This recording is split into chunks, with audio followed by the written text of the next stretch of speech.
Good morning, everybody. I'm John O'Loughlin, and welcome to my channel. It's called McDuff_2020. And we're carrying on into 2021 with our programs of Mindfields. This one is number 103, and it's really consisting of my own first real revelation of who Bertrand Russell was and a little bit of exploration of his crazy philosophy in order to understand the world today. So thanks for being with me, and I hope you gained something from the show. And as many people often do, if you find you did gain something from the show, you can sign up for my Patreon at Patreon John O'Loughlin. Let me put that up there for you. There you go.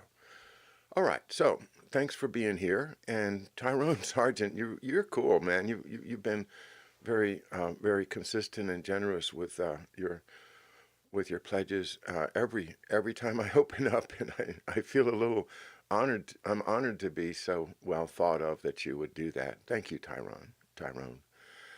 Very nice of you. Well, let me get the Patreon thing out of the way and get into our content for today. So, good morning once again to everyone, and you may be wondering, why am I not, focusing on the election and the big doings in Washington, D.C.? Why am I not talking about the latest from the legislatures in Georgia and the latest from Pennsylvania, Wisconsin, Michigan, Nevada, Arizona. And I think, that is work that others are doing. I am going to try to be a big picture person this morning and get into the, thank you, Tyrone. This is your pay-per-view. You're super. Great.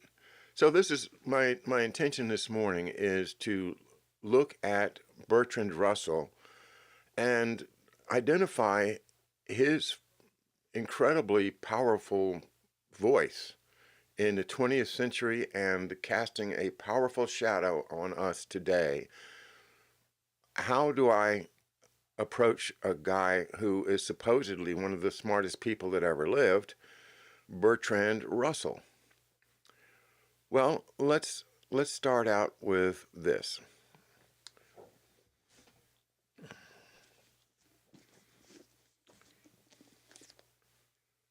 There, you can see that. Oops. Bertrand Russell, Wisdom of the West.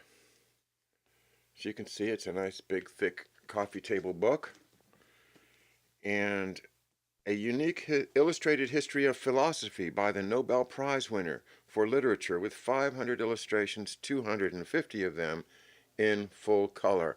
And this was owned by my mother-in-law, Olivia. And Olivia was a history teacher in Texas and somebody that loved philosophy and history and had hundreds of books. And I grabbed some of the ones that I thought were the most useful to me when we cleaned out her house after she died a few years back. And Olivia really was a great reader, and she's probably read more than I have because she spent her career as a history teacher. So why would she have a Bertrand Russell book here? Well, because he is the guy. He's the one that most people thought was the greatest philosopher and mathematician as well of the 20th century. And what I gained from reading an article by the LaRouche organization, which I'm going to share with you now, helps me to understand what happened to my dad. Because this is what happens to my dad, okay? He grew up in a Irish American family that was very upwardly mobile.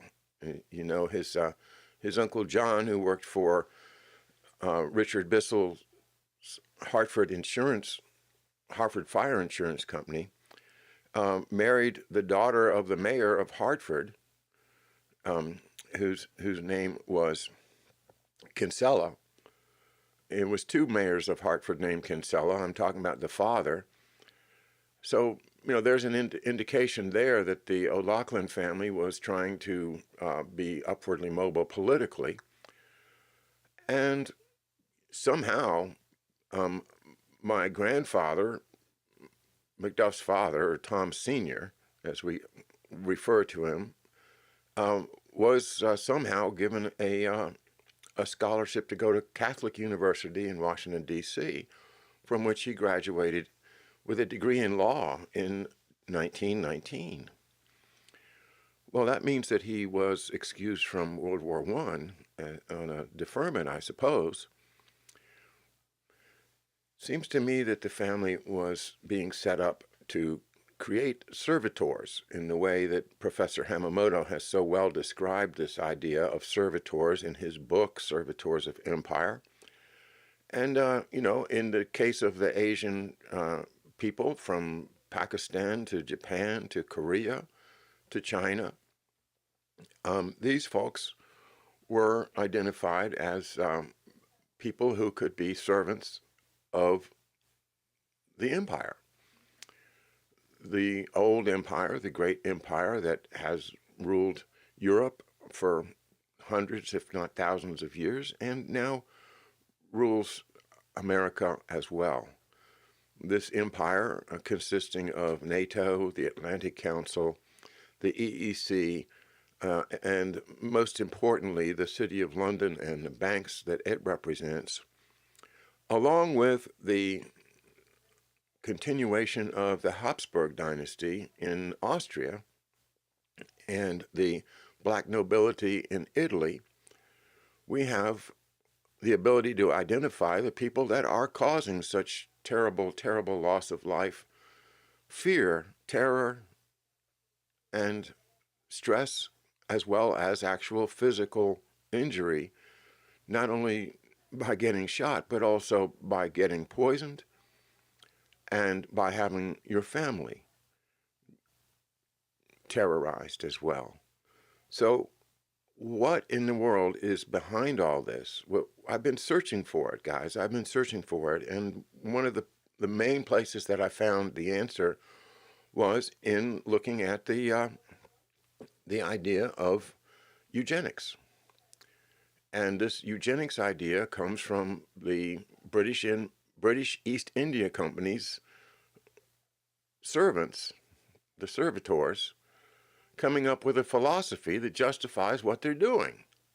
Because what they're doing is going around the world, destroying every culture, destroying families, destroying wealth, destroying libraries and artifacts, iconoclasm that they've been doing all around the world to create what they hope to be a clean slate so they can rebuild the earth in their image. This is insane, but that's what they're doing. And this is what we have to stand up, get up, stand up, and never give up, because we are now at the cusp of their victory. And we must provide a counterattack to force them back into their cages, their caves of philosophical nightmares. Let them have their philosophical nightmares without involving us. We don't agree with them. We don't want to be part of their insanity. We just want them gone. So while they want us gone, I say we return the favor. We want you gone, you crazy eugenicists that want to destroy the population of the world, and not only us, not only humans, but also through the World Wildlife Fund, which is one of the great ironic names in the world, to destroy the animal populations, to destroy the birds and the bees and the bugs. That's my dad's first poem, was called Bugs. He liked bugs. as a kid. And I like bugs too. I don't want them gone. I don't want to turn the earth into a sterile environment where, there's no more disease because there's no more nature.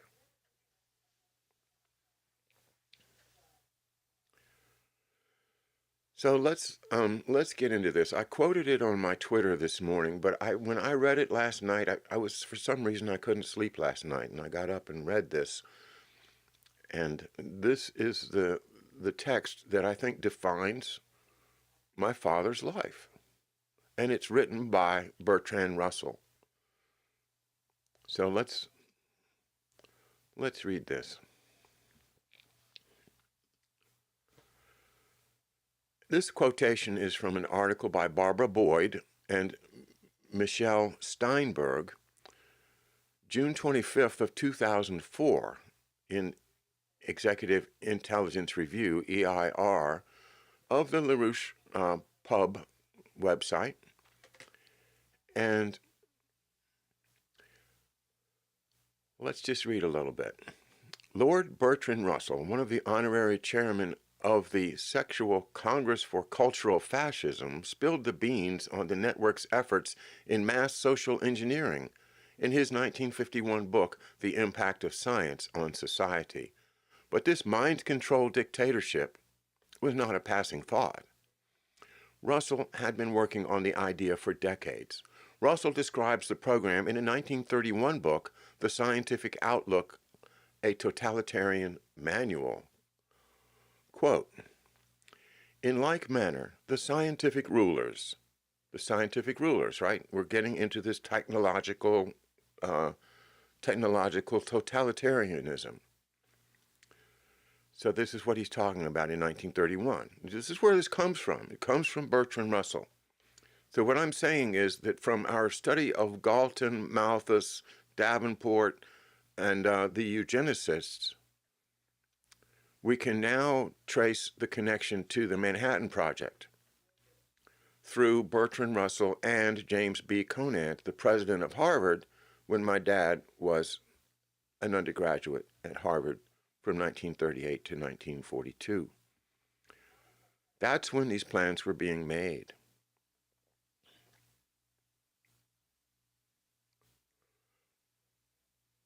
Russell describes the program.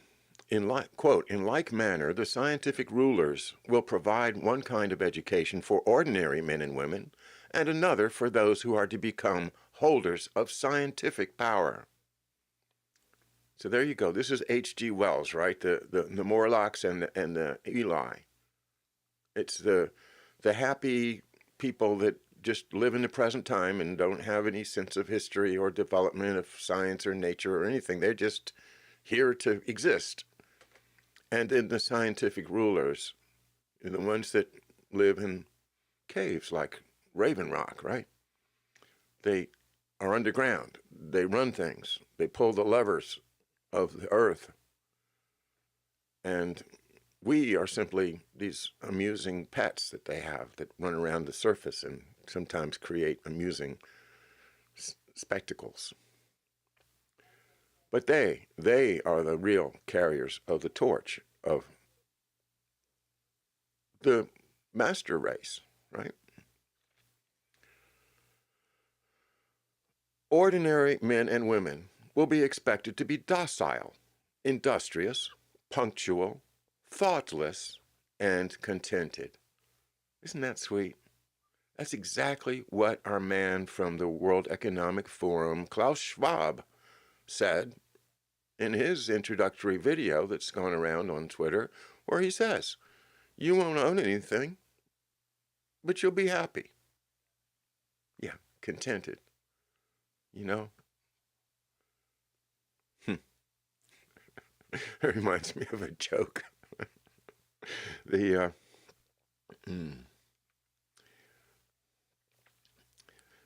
This fiddle player I used to play with named Steve Scanlon used to say, he'd play a tune and then he'd get a round of applause and then he would say, well, thank you very much.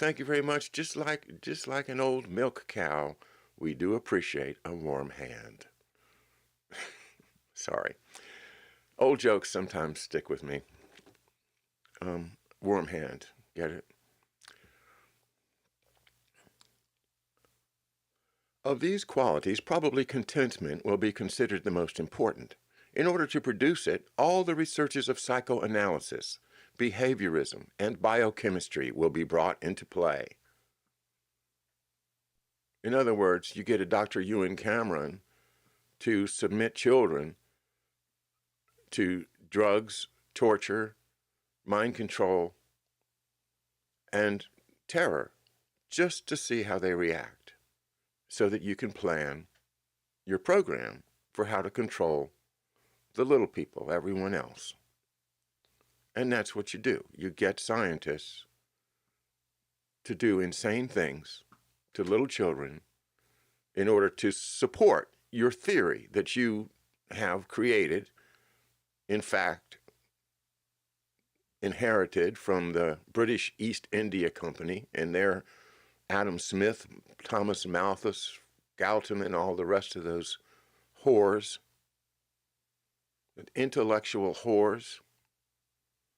And that's what Bertrand Russell is he is the biggest intellectual whore of our lifetimes and perhaps of history.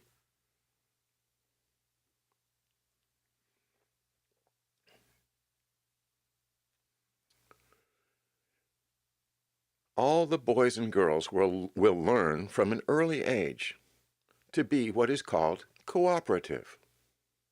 That is, to do exactly what everybody else is doing.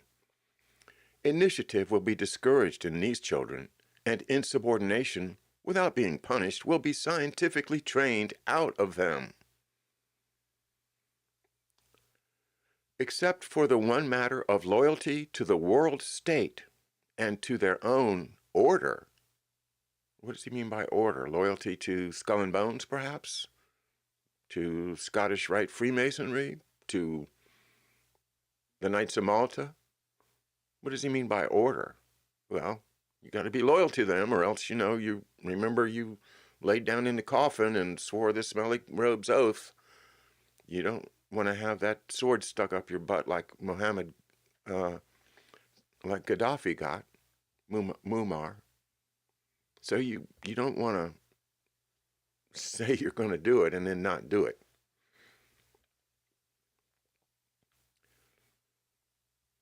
Russell issued a strong warning.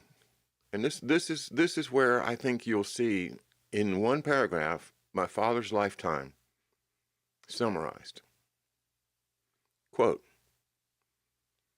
on those rare occasions when a boy or girl who has passed the age at which it is usual to determine social status shows such marked ability as to seem the intellectual equal of the rulers, a difficult situation will arise requiring serious consideration. If the youth is content to abandon his previous associates and to throw in his lot wholeheartedly with the rulers, he may, after suitable tests, be promoted.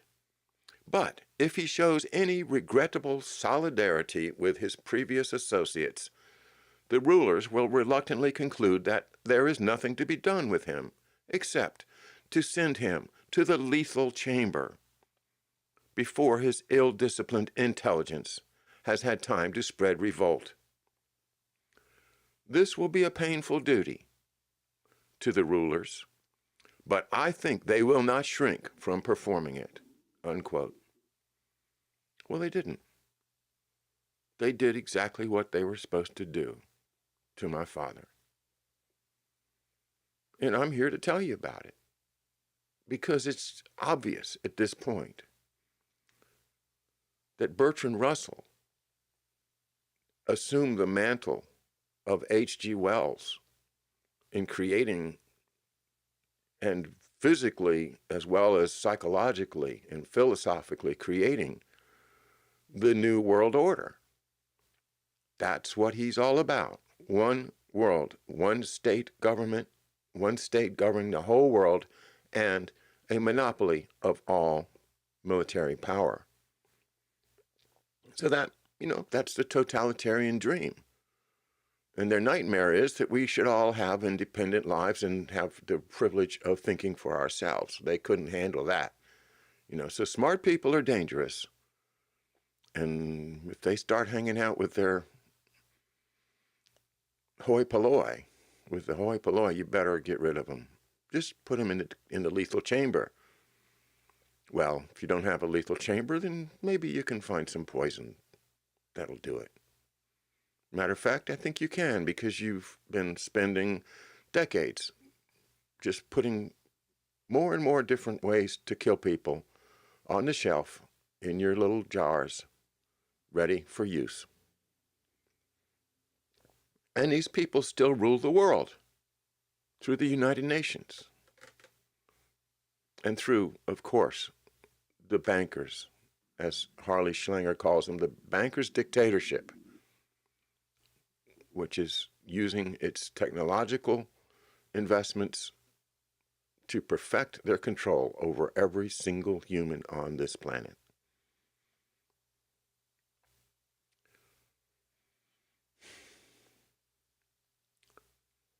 So just to give it to you real quick, my dad was born to his mother and father in 1920, March 21st, 1920. I always, whenever I say it, I say that's 333 in numerology. If you add up the three different numerals.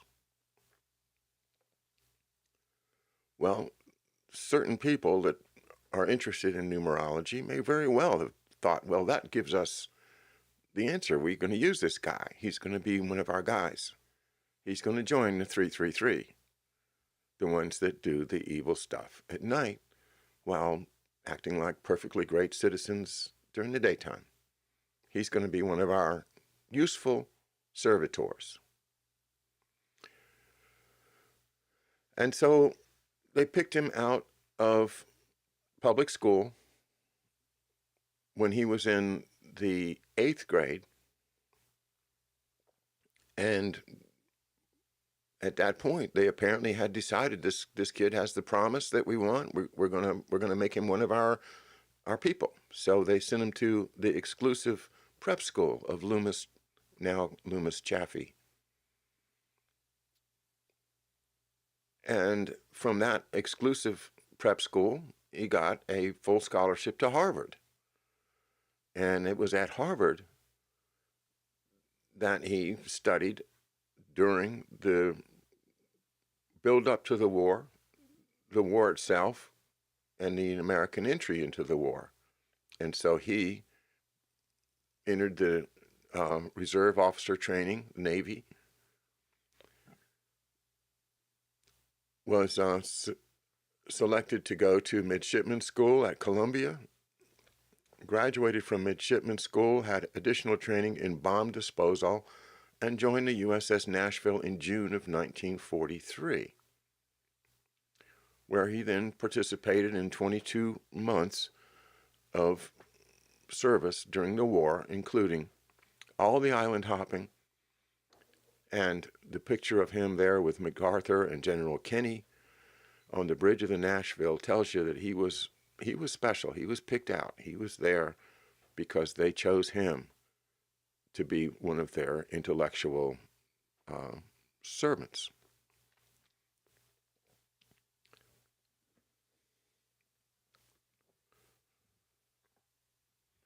But, of course, after the war, they wanted him to become one of their lawyers in the insurance world over in Hartford, Connecticut, and to take care of Wall Street, be a white-shoed lawyer to take care of the already rich and help them take money from the poor and enrich themselves more, which is the British economic program.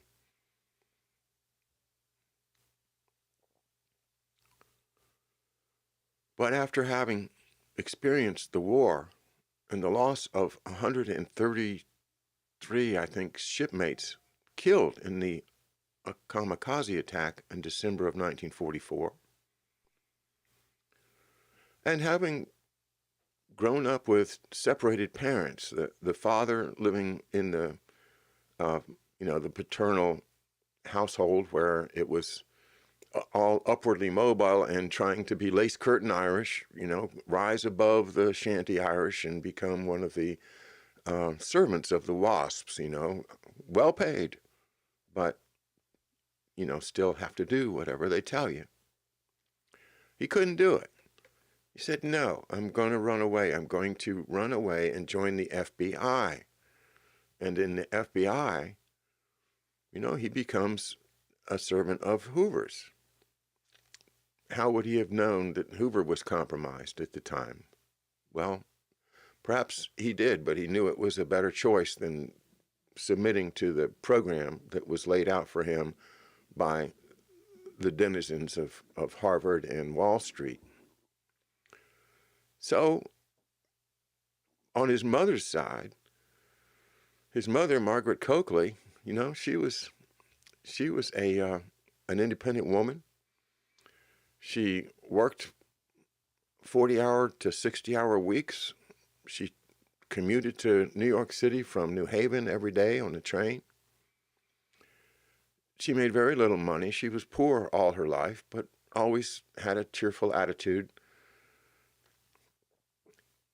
But she grew up in a poorer family. And so my father, having known and loved his mother and her family and her side of the railroad tracks, could not regard these people as useless eaters the way the so-called intellectuals did. So they eventually had to get rid of him, and they did. First the hepatitis, then the cancer. And dead at 51, at another auspicious day, June 6th, 1971. And you add that up, and you get 6, and then 18. And 18 is 3 6s. Yeah. Plus, on his death certificate, it tells you what time he died. He died at 5:55 on June 6th, 1971. Well, what is 555? Add it up is 15. Add to 15 the 1 and the 5, and you get a 6. So that's another 6. And then at the age that at which he died at the age of 51. So there's another 6. Okay? So what they're saying is, 333, you were born to be a servant of us, but you didn't do it. So you got the 666. And anybody that's in the program that knows about the importance of doing what you're told, of obeying, those hats that say obey on them, they're serious. You better obey. But everybody that knows the inside information would have been intimidated by what they did to McDuff.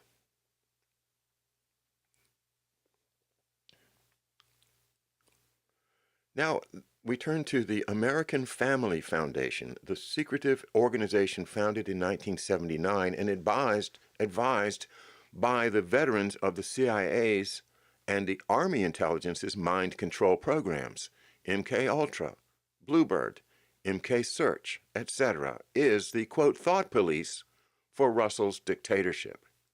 Okay? The American Family Foundation is a secretive organization founded in 1979. Since its founding, the AFF has functioned as a lead agency in the black propaganda campaigns directed by the Anglo-American elite against Lyndon LaRouche. The central lie in this campaign is that LaRouche is the authoritarian leader of a political cult with anti-Semitic views. There's no basis for the allegation. It is merely the attaching of the label of the Frankfurt School's, quote, authoritarian personality onto LaRouche in order to intimidate his supporters and contain his influence. It is the American Family Foundation's assigned role. The AFF, which purports to be an educational and theoretical organization, is in a self-declared war against coercive cults, is actually a clearinghouse for the Reesian psychiatric shock troops, after Dr. John Rawls Rees of the British Tavistock Institute, who practice coercive techniques. They practice coercive techniques. That means they're going to force you to do whatever they want you to do. In tandem with criminalized elements of law enforcement, remember the guys with the 333, the tattoo on their forearms, the criminalized law enforcement, and Anglo-American intelligence agencies, the AFF's associates, known as deprogrammers, ran one of the largest kidnapping for hire operations in American history, providing the theoretical basis were veterans of the CIA's MK Ultra projects in the AFF's stable of experts. The combination of the CCF and the MK Ultra cultural warfare created the new religions cults in the first place.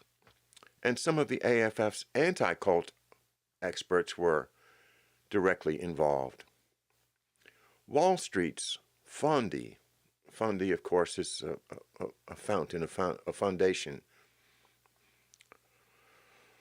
The AFF is financed by the Anglo-American financial elite, Wall Street speculators such as the House of Morgan, the Watson family of IBM founder Thomas Pop Watson, an overt collaborator of Hitler's and Mussolini's, and the ultra right-wing SCAIF, that's SCAIFE, foundation of Richard Mellon SCAIF, which funds the network of foundations and think tanks that controls Dick Cheney's war party.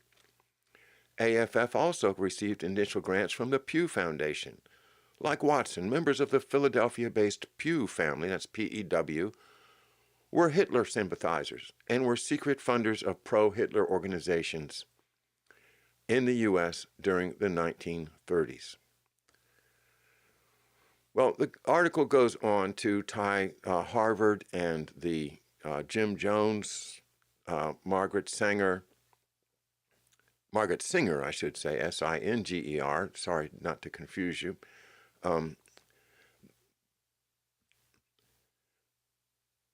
and furthering the MK Ultra project. So you see, now that we know that my father was a victim of the MK Ultra project, as well as the rest of my family, we can see that this MK Ultra project is the enforcement arm. And that is the equivalent of the lethal chamber that Bertrand Russell decided people like my dad should be let into.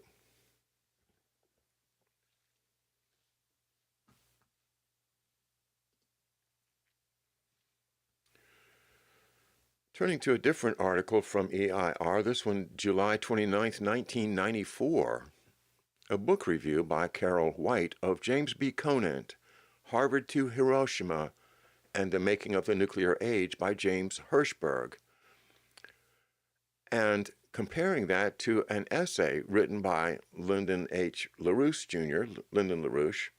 It's a long essay. It's too long for me to read on the show, but I commend it to you. It's called How Bertrand Russell Became an Evil Man by Lyndon LaRouche Jr., July 28, 1994. And that's published by the Schiller Institute and not at LaRouche Pub. So you can find that at archive.schillerinstitute.com. So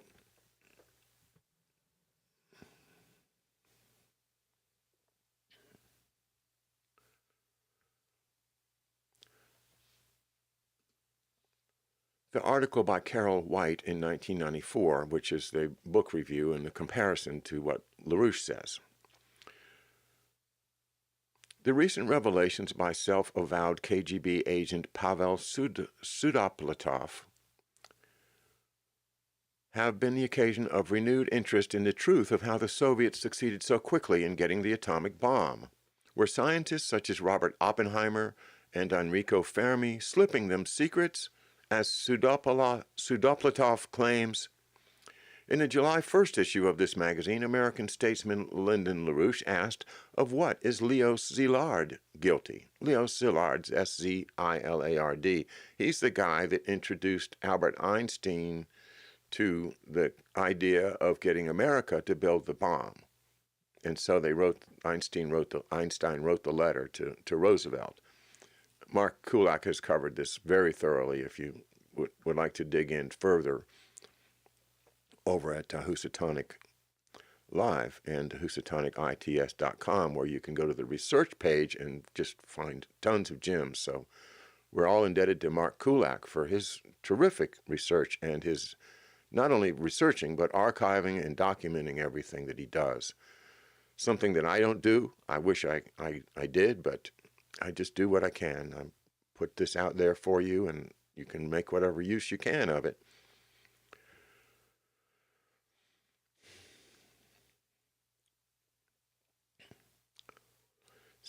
So Hirschberg is the author of the book.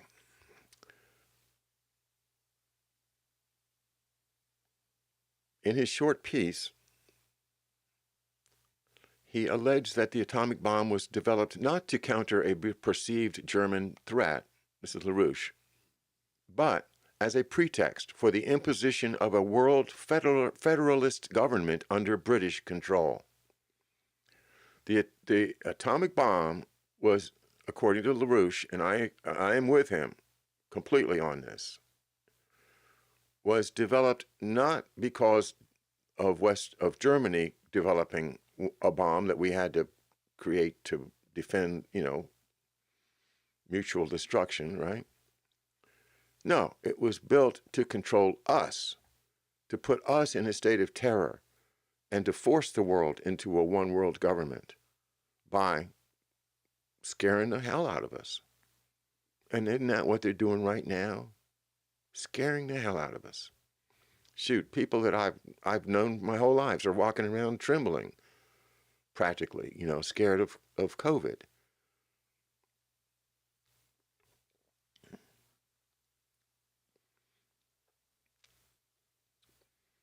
While Hirschberg documents, and I'm quoting now from the article on EIR, July 29, 1994, while Hirschberg documents an ongoing relationship among Conant, that's James B. Conant, the president of Harvard, Winston Churchill, and Churchill's deputy Frederick Lindemann, who is Lord Cherwell, Cherwell, it is not clear to what extent personal contact existed between Conant and Bertrand Russell.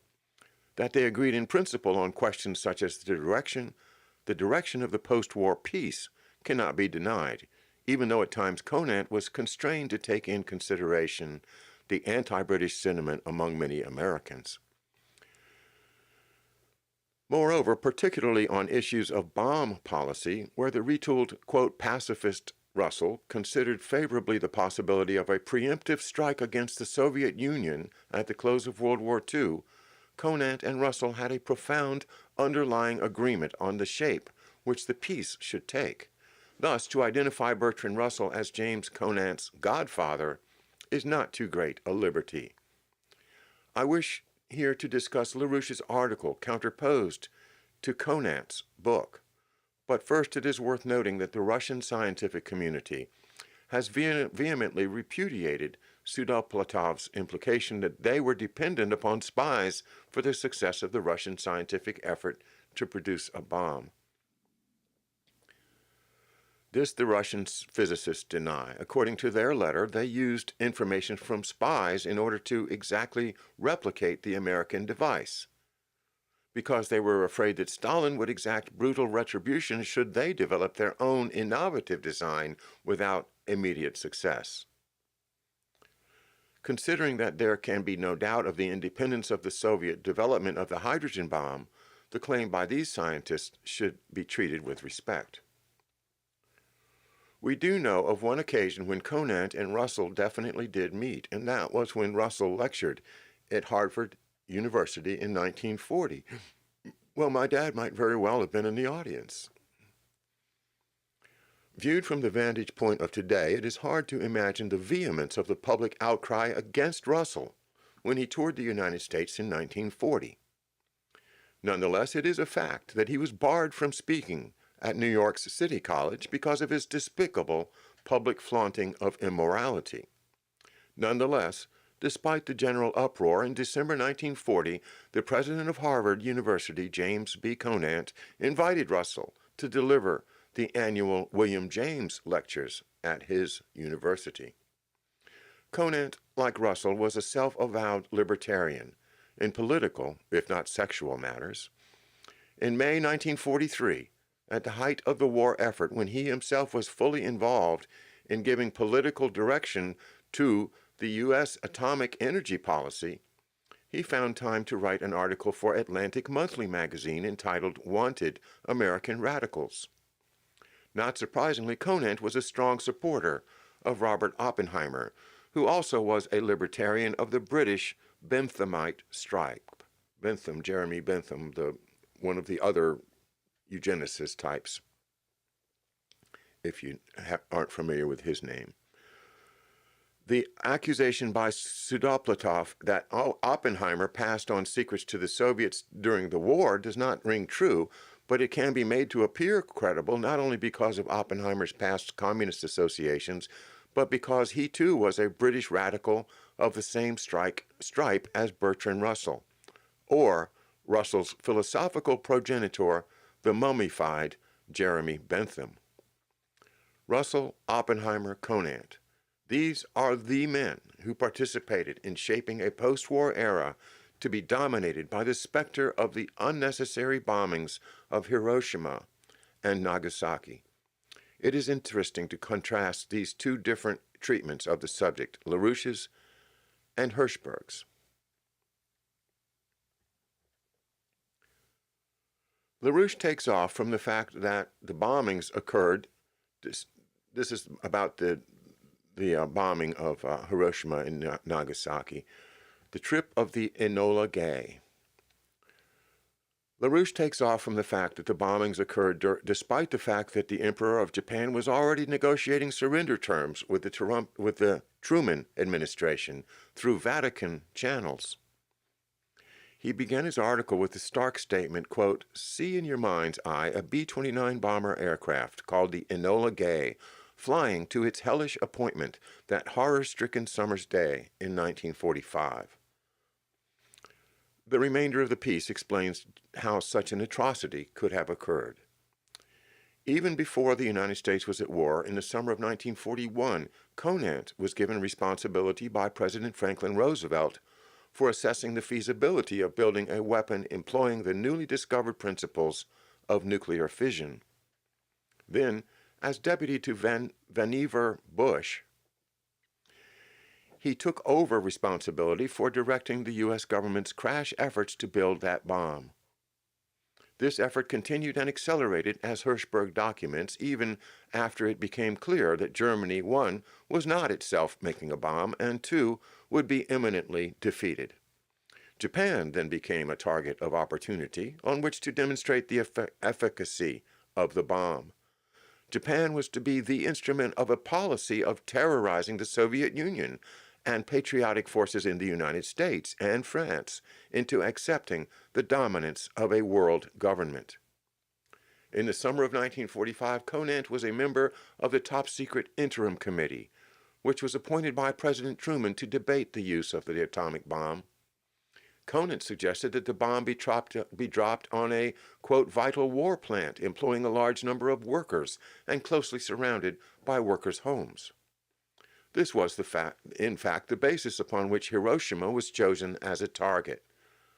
The aim of the choice was to exterminate as many people as possible, using the factory as a cover.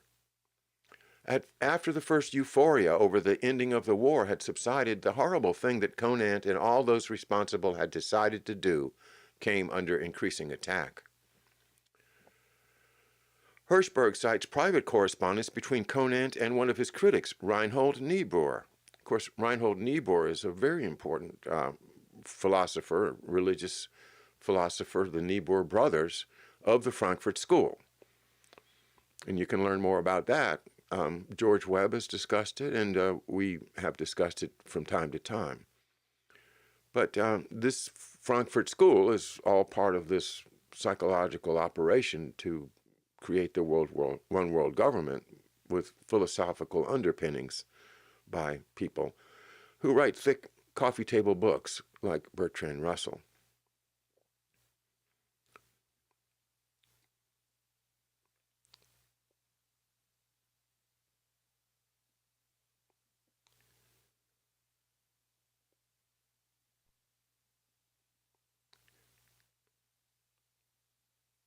In the correspondence, Conant flaunts the fact that the bombings of Hiroshima and Nagasaki were indeed intended to inflict maximum damage upon the civilian population. He wrote then, quote, "If the American people are to be deeply penitent for the use of the atomic bomb, why should they not be equally penitent for the destruction of Tokyo in the 1,000-plane raid using the M69 incendiary, which occurred a few months earlier? Parentheses, I must say that I was as deeply involved with one method of destruction as the other, so at least on these 2 points I can look at the matter impartially." Close parentheses. This is a guy that got started as the chemist, James B. Conant, that worked to increase the efficacy of mustard gas and other World War I gas poisons. So this is somebody that has no qualms about using weapons of mass destruction to kill as many civilians as possible. This is a real James B. Conant. This is not, somebody that we can put on a pedestal and admire. This is a man with the morals of a Bertrand Russell, of a British East India Company, of a Winston Churchill, if I may add.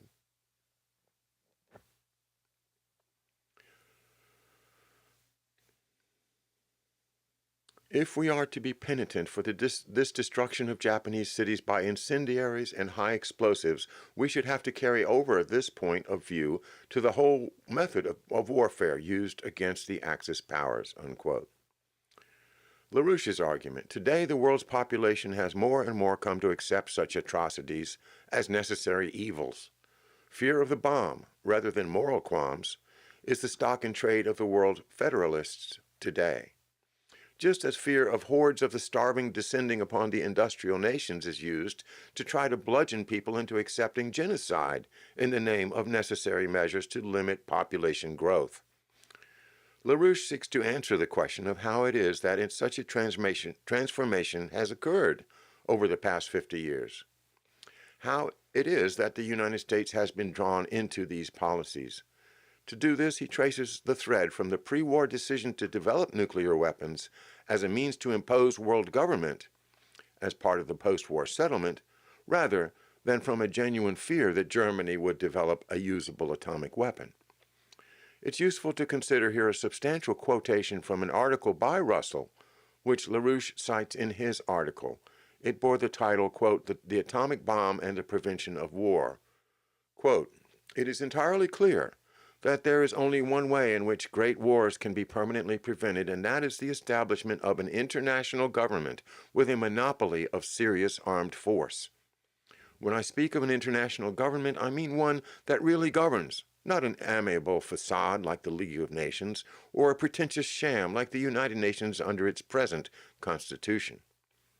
An international government, if it is to be able to preserve peace, must have the only atomic bombs, the only plant for producing them, the only air force, the only battleships, and generally whatever is necessary to make it irresistible. Its atomic staff, its air squadrons, the crews of its battleships, and its infantry regiments must each severally be composed of men of many different nations. There must be no possibility of the development of national feeling in any unit larger than a company. Every member of the international armed force should be carefully trained in loyalty to the international government.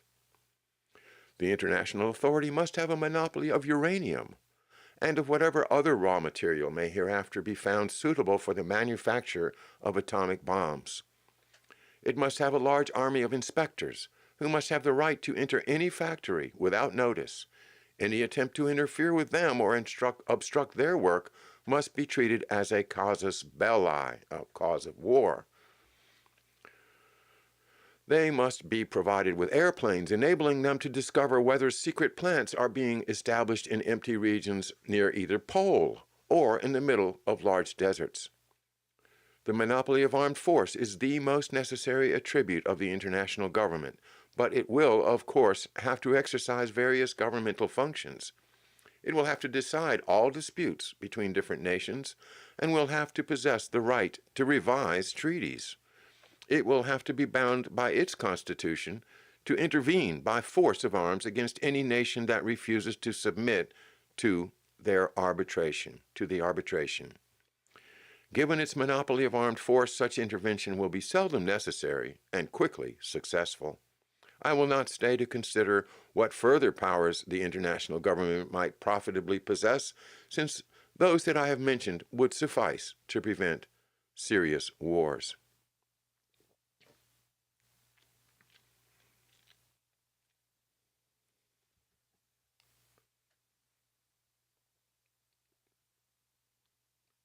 Well, we're getting up towards the top of the hour here, so I'm going to stop with my reading there, and let me take a moment to go over to check you guys' comments. I haven't been watching the chat, and impose the world government. Oh, David, I'm glad you're here. Yeah, I think that these two articles that I've cited here are probably going to be very interesting to you, but let me also just call everyone's attention to this, to the Schiller Institute's publication of this essay here. I'll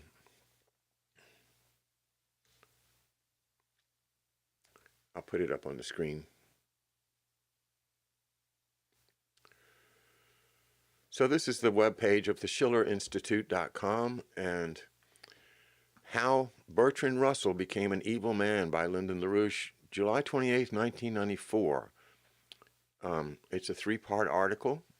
Reflections upon Tragedy and Hope. Well, you probably recognize that title as one of the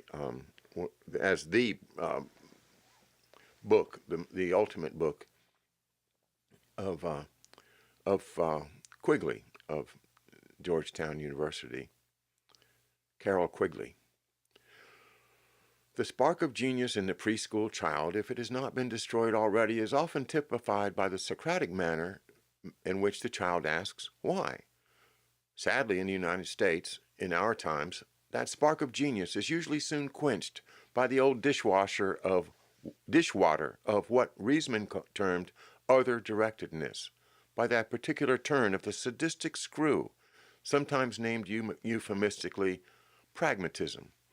A child's spark of genius, the want to find out how and why past or current opinions and events came into existence, is replaced by brutish faith in the fruits of a mere inductive generalization from individual and collective experience, a form of moral self-degradation often termed practical common sense, or with credit given appropriately to bestiality, quote, horse sense, unquote. Wow. Well, that was pretty frankly put.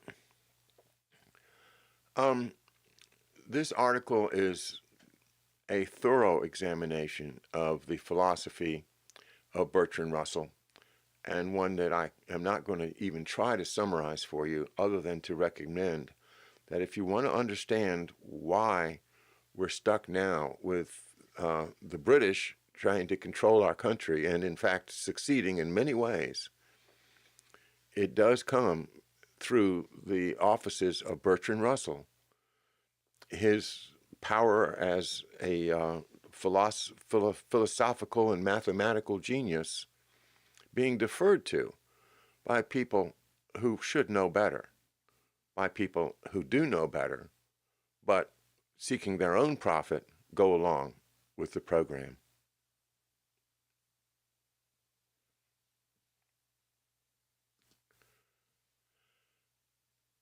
And that will end the program this morning. A lot of great, interesting stuff going on in the news, and I will be turning my attention over to see what's going on in Georgia and in Congress and with regard to the Senate elections that are coming up tomorrow. Yeah, Bertrand Russell, the philosophical king of the 20th century, whose ideas come straight out of H.G. Wells, Jeremy Bentham, and the British East India Company. A small select group of scientifically aware people. Sorry, I apologize for the screen there. A small group of scientifically aware and enlightened people control the rest of us and deprive us of our ability to be free so that they don't have to worry about crowds coming and converging on their banks and their wealth and taking a bit of revenge, I would expect, for the suffering of their families, their ancestors, their cultures, their beliefs. Thanks, guys. I'll talk to you soon. Good night. Good morning.